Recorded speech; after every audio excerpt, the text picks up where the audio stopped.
Hola queridos amigos, bienvenidos a esta entrega número 25 del podcast, episodio 25. Estamos en esta pequeña serie que he llamado Las 4 tentaciones de Jesús, porque aunque pensamos que Jesús fue tentado solamente 3 veces, en realidad fue tentado 4 veces. Esta es la segunda parte de esta entrega y procuré grabarla en este momento para poder seguir con el ritmo que llevamos desde que iniciamos de publicar una vez cada semana. Y les quiero contar un poco de por qué paradójicamente esta reflexión que había tomado mis notas desde hace tiempo, planeando y como les he contado en episodios anteriores, tratando de organizarme, se ha vuelto muy vívida para mí, precisamente dialogando últimamente con un amigo. En este momento estoy en la ciudad de Cartagena porque me invitaron aquí a una preciosa comunidad de amigos donde pues tuvieron a bien invitarme para enseñar. Estuve con los jóvenes hoy, que es un domingo.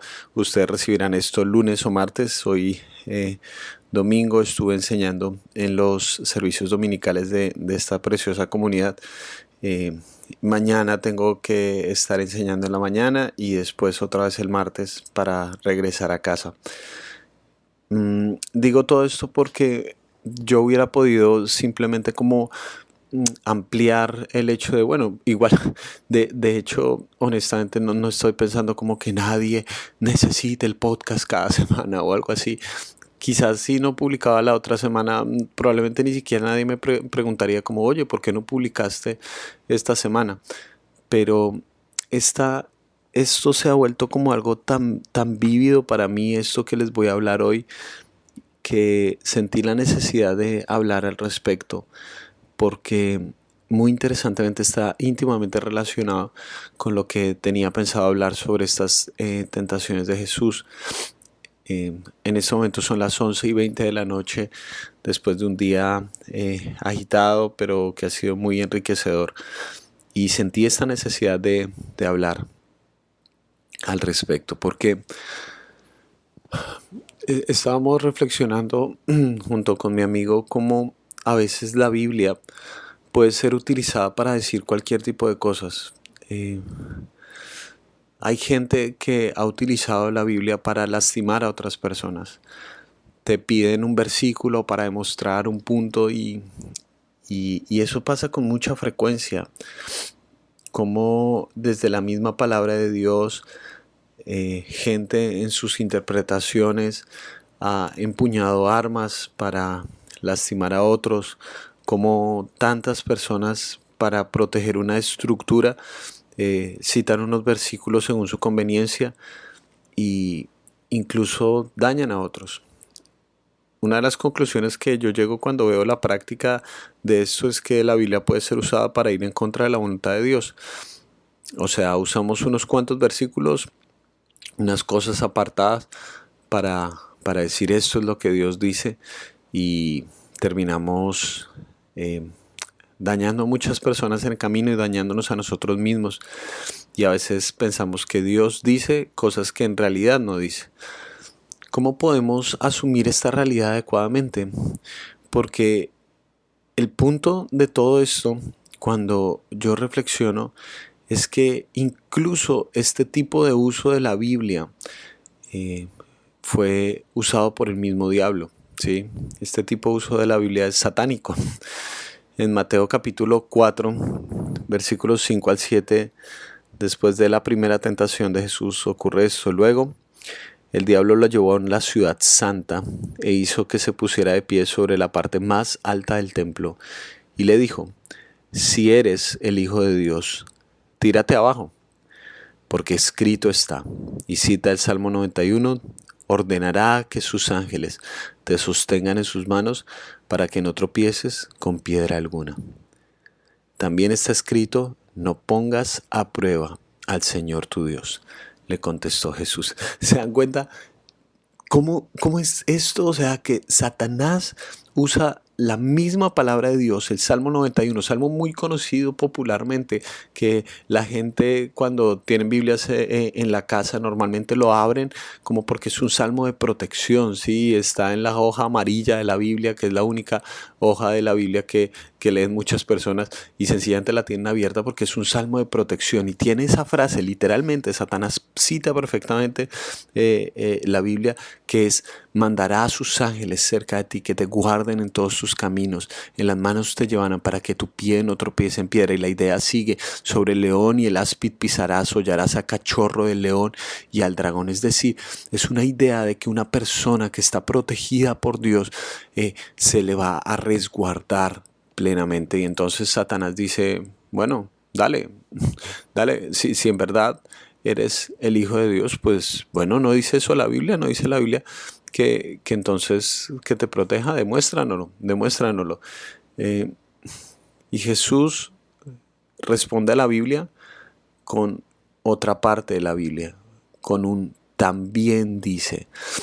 Esta tentación que tenemos de citar versículos aislados para simplemente establecer nuestro punto. Y el Señor Jesús nos corrige y simplemente nos dice, también dice. ¿Sí? Toca mirar ambas partes de la moneda. Tenemos que aprender a vivir en medio de esa frontera. No solamente dice esto, sí, es que nadie está diciendo que no diga esto, pero también dice eso, porque Jesús está viendo en este uso de la Biblia una tentación, un acto de probar a Dios. Y uno dice, pero no es precisamente eso, de eso se trata, o sea, es la Biblia, entonces vamos a ver si en la realidad se aplica. Pero Jesús mira esto como una forma de querer tentar a Dios. Esta tentación para él se convierte en una forma de tentar a Dios. Y la idea es esta, que si necesitas poner a prueba la bondad de Dios, no has probado la bondad de Dios. O sea, Jesús básicamente lo que está diciendo con este acto es: Satanás, yo no necesito lanzarme desde la cúspide de un templo para saber que Dios es bueno.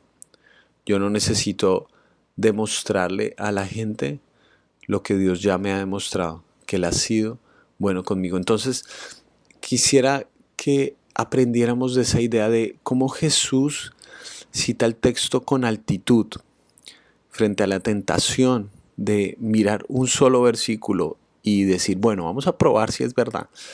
Jesús mira con altitud el texto bíblico y dice, también dice esto.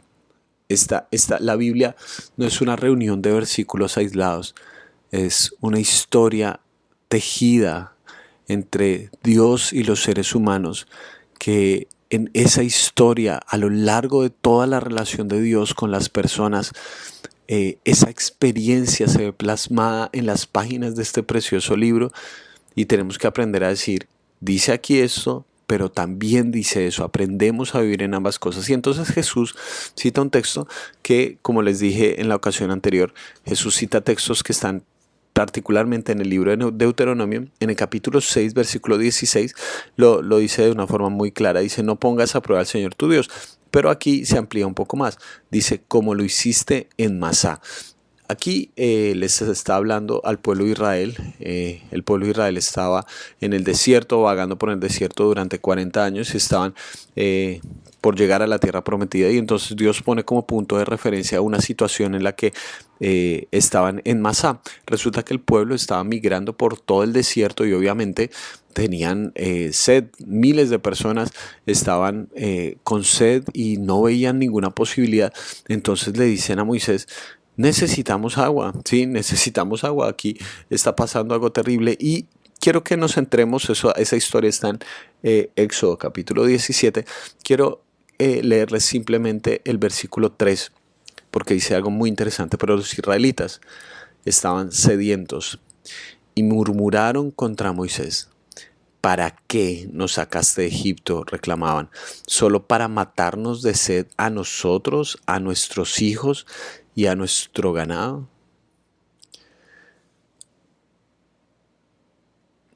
¿Ves lo que está pasando en esta declaración? El pueblo tiene sed, lo cual es una necesidad absolutamente legítima. y lo cual, digamos, está bien que le pidan a Dios, pero el tono en el que piden, el tonito en el que piden las cosas, ¿sí? Eh, demuestra que algo está mal en el fondo de su corazón, porque no solamente dicen, tenemos sed, Moisés, sino que conectan eso con lo que les pasó en Egipto, porque están diciendo, básicamente, en Egipto estábamos mejor. ¿Para qué nos liberaste? ¿Para qué nos liberaste? ¿Para tener problemas? ¿Para qué nos liberaste? ¿Para qué nos sacaste de Egipto? ¿Para tener dificultades? ¿Ven cómo se conecta esto precisamente con la imagen de Jesús en el desierto? Porque uno diría, ¿para qué lo lleva el Espíritu de Dios al desierto? ¿Para ser tentado con el diablo? ¿Qué clase de bondad es la de un Dios que te lleva en al desierto para tener pruebas? Y muy fácilmente uno se puede olvidar que en Egipto eras un esclavo. Esta es mi idea, que probar a Dios es olvidar que Dios ya ha sido bueno. Porque una persona que necesita probar es porque no está segura de algo. Una persona que necesita comprobar algo, es porque esa persona no tiene la certeza de que eso es completamente real, ¿sí? Si yo necesitara pruebas, por ejemplo, eh, respecto a la veracidad de alguien, es porque dudo de que esa persona sea una persona veraz. Necesito pruebas de que lo que me estás diciendo es verdad, es porque tu palabra no es suficiente para mí. Ese es el punto y esa es la tentación, ¿no es cierto? Olvidar que Dios ya ha sido bueno y pensar que incluso en su bondad, porque Dios había sido bueno con Israel, pensar que incluso Dios en su bondad tenía como una triquiñuela enredada y no te trajo a este lugar solamente para hacerte morir de sed. Esa es la idea, esa es la idea, que una necesidad se convierte en algo tan fundamental que te hace cuestionar que Dios no es bueno.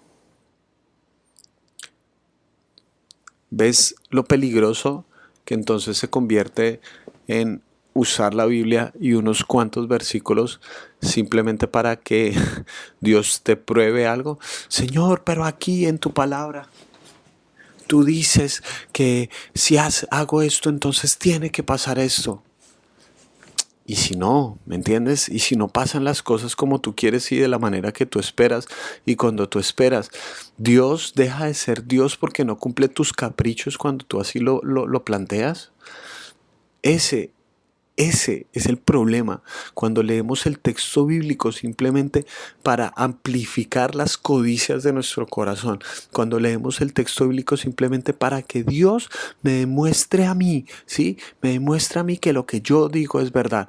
¿Eso qué quiere decir? Que si tú necesitas probar que Dios es bueno, es porque no eres consciente de que Dios ya ha sido bueno contigo, que Dios efectivamente ha tenido una bondad infinita y absoluta hacia ti. Como Israel, miras a Egipto con nostalgia y esa es la verdadera tristeza. Jesús nos enseña que Él tiene la confianza que no tiene que lanzarse desde el pináculo de un templo para probar que Dios incluso lo va a proteger. Y para mí es una de las cosas más hermosas precisamente del Evangelio, porque el Evangelio se trata de la desprotección de Jesús, que teniendo todo un ejército de ángeles, eso dice el Evangelio de Juan, que una noche la noche cuando lo estaban capturando, eh, Pedro saca una espada y como para enfrentarse a los soldados romanos, muy valiente Pedro, ¿no es cierto? Eh, Jesús le dice, Pedro, no hagas eso, así no funciona esto. ¿No sabes que tengo todo un ejército de ángeles que simplemente con un chasquido de los dedos de Jesús venían y acababan con esto y reiniciaban la creación, tenían ese poder para hacerlo? Pero Jesús se negó a eso. Jesús se negó a que los ángeles lo protegieran. Jesús se negó a que los ángeles lo cargaran por amor a nosotros. Jesús decidió estar desprotegido para que nosotros fuéramos protegidos. Eso de verdad me conmueve mucho, porque con cuánta frecuencia de verdad nuestras oraciones giran en torno a nuestra protección y a cumplir nuestros caprichos y a levantar nuestro puño con soberbia delante del cielo y decir, pero me tienes que proteger, pero tienes que hacer esto. Y mi Señor Jesús, teniendo esa posibilidad, ¿sí? Probablemente teniendo una visión como uno no la puede ver, ¿sí? Uno no puede entender la complejidad del universo, pero Jesús lo tenía claro. Él sabía que había todo un ejército de ángeles a su alrededor, que simplemente él decía, aparezcan y aparecen, ¿sí? Que él decía con un chasquido de sus dedos, vengan y los atacan. Es que él es el creador de todo el universo. Y Jesús se negó a que los ángeles lo protegieran, lo cuidaran, y se enfrentó a la hostil cruz, desnudo, vulnerable, por amor a mí. Jesús resistió esta tentación, decidió no probar al Señor. Y las circunstancias que uno ve de Jesús, uno podría pensar que Jesús entonces tendría todos los argumentos para volverse ateo, ¿no es cierto? Porque el sufrimiento más agónico que cualquier persona pudiera experimentar lo experimentó él. El abandono de Dios, la espalda que le da el cielo a la hostilidad que aceptó Jesús vivir en la cruz del Calvario. Jesús tenía todos los argumentos para dejar de creer, ¿sí? Y para creer Dios no ha sido bueno conmigo. Pero él decidió no tentarás al Señor tu Dios. Jesús tuvo una clase de vida que evidenció esta fe, que así las circunstancias parezcan decir lo contrario. Dios ya ha sido bueno. No tengo que comprobarlo. Así mis circunstancias sean las más hostiles y las más oscuras, así mis circunstancias sean simplemente el desierto no es la prueba final de que Dios no ha sido bueno. El desierto simplemente es un recordatorio de la liberación de Dios. Sí, probablemente estoy en el desierto, pero no estoy en Egipto. Quiero que de pronto desde este punto de vista tú puedas pensar en el hecho de que Dios ya ha sido bueno contigo. De eso estoy absolutamente seguro. El simple hecho de que puedas escuchar este podcast, no porque sea mi podcast, Dios ha sido bueno contigo, sino puedes escuchar, tienes un recurso maravilloso que es el oído. Y no solo eso, sino que tu cerebro tiene una capacidad extraordinaria de procesar las palabras en un ejercicio comunicativo sumamente complejo para tú interpretar y asimilar lo que te estoy diciendo. Probablemente estás rodeado, no sé si donde escuchas este podcast, estés en un bus, estés en Transmilenio, estés trotando, no sé si estás en el gimnasio lavando los platos. Puedes ver por un segundo a tu alrededor y darte cuenta que estás vivo, estás respirando, estás rodeado de gente, tienes capacidades, tienes un mañana, tienes un hoy, tienes posibilidades de hacer algo. Quizás vas camino al trabajo, quizás acabas de dormir a tus hijos, quizás estás acostada o acostado junto a tu esposo, a tu esposa, quizás estás proyectando nuevas cosas para tu universidad. Dios ya ha sido bueno contigo. Simplemente tienes que abrir mejor tus ojos. Aprendamos de Jesús, que cuando vino la tentación de Satanás, que le dijo, bueno, probemos a ver de qué está hecho tu Dios. Él dijo, no, yo no necesito poner a prueba a Dios, porque Dios ya ha sido bueno conmigo. Y yo confío que si así yo esté en el desierto, eso significa que ya no estoy en Egipto. Oro para que tú puedas ver tu vida con altitud, que puedas llegar ese momento de la fe donde cuando te sientas tentado a decir, es que la Biblia dice, puedas decir, pero también dice esto. y puedas aprender a vivir en esa frontera de que la Biblia dice y también dice, y puedas tener una fe más madura, más centrada, y no solamente de versículos aislados, porque eso termina por ser una fe satánica, sino una experiencia de fe vívida, real, que se une a la fe de tantos otros que confiaron en la palabra de su Señor, así no lo pudieran ver aparentemente con sus ojos. Oro para que sigas los pasos de Jesús, que enfrentó esta tentación con altitud y decidió no probar a Dios, porque tú no tienes que probar lo que ya sabes. Y lo que ya sabes es que Dios ya ha sido bueno contigo. Te mando un gran abrazo.